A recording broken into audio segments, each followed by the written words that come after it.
ये concept English plus है और आज हम बात करेंगे how to use V3। Verb की तीसरी फॉर्म यानी पास्ट पार्टिसिपल का इस्तेमाल कहां कहां होगा, कौन से लिंग्विस्टिक इंडिकेटर्स हो सकते हैं जिनको पेश नजर रख के हम कह सकते हैं कि यहां पे हमने वर्ब की तीसरी फॉर्म इस्तेमाल करनी है, यानी पास्ट पार्टिसिपल हमने इस्तेमाल करना है जी।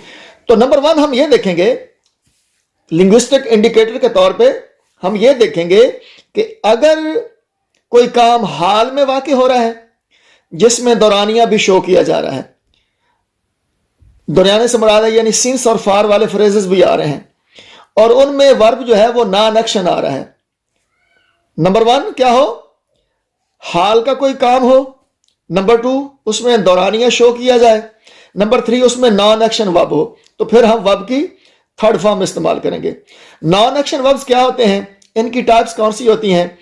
अगर पहले आपने वीडियो देखा है तो ये आपके लिए मजीद आपको समझने में ये काम आ सकता है। अगर वो पहले वाला वीडियो जो नॉन एक्शन वर्ब से रिलेटेड डेवलप हुआ है, अगर उसको देख लिया जाए, उसकी टाइप्स को देख लिया जाए तो बात आसानी से आगे बढ़ जाएगी। तो जिसमें हमने देखा था कि वर्ब्स ऑफ इमोशन बला बला बला लाइक दैट जी। तो अब जो लिंग्विस्टिक इंडिकेटर के तौर पे हम देख रहे हैं कि जमाना हाल का हो और उसमें जो काम हाल में पाया जा रहा है उसका दौरानिया भी दिया जाए और साथ वर्ब जो है वो नॉन एक्शन हो, तो हम आंखें बंद करके वर्ब की तीसरी फॉर्म इस्तेमाल कर लेंगे। एक एग्जांपल देख लेते हैं। मसलन मैं उसको 10 साल से जानता हूं, मैं उसको 10 साल से जानता हूं, या मैं उसको पिछले 10 साल से जानता हूं, बात एक ही है। तो जानना जो है ये क्या है, नॉन एक्शन वर्ब है। काम जो बताया जा रहा है वो हाल का बताया जा रहा है और साथ दौरानिया भी बताया जा रहा है 10 साल।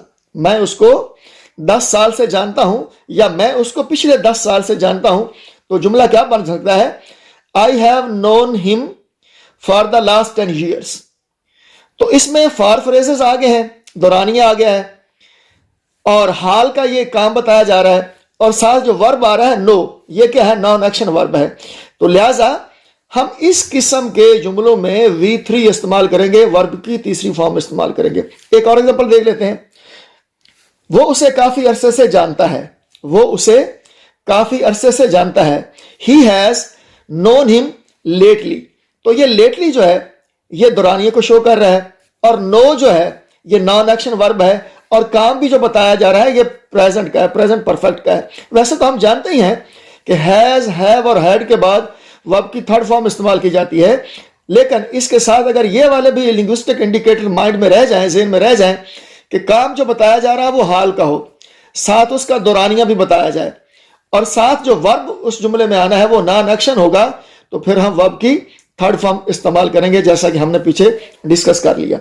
उसके बाद हम देखेंगे और कौन कौन से लिंग्विस्टिक इंडिकेटर्स हैं जिनको देख के, जिनको पढ़ के, जिनको सुन के हम ये गेस कर लें या इसका वो थर्ड फॉर्म वो लगा सकें। तो वो कौन कौन से हैं, यानी अगर ये जो हम शेयर करने वाले हैं लिंग्विस्टिक इंडिकेटर्स, अगर ये जुमले में फॉल कर जाएंगे तो इनके साथ भी वर्ब की तीसरी फॉर्म आनी है, V3 आनी है, यानी पास्ट पार्टिसिपल आना है। तो वो कौन कौन से लिंग्विस्टिक इंडिकेटर्स हैं, वो है जी lately, recently, just now, just, yet, often, ever, never और इसके साथ सिंस फ्रेजेस और फॉर फ्रेजेस, इसके अलावा सो फार, टिल नाउ।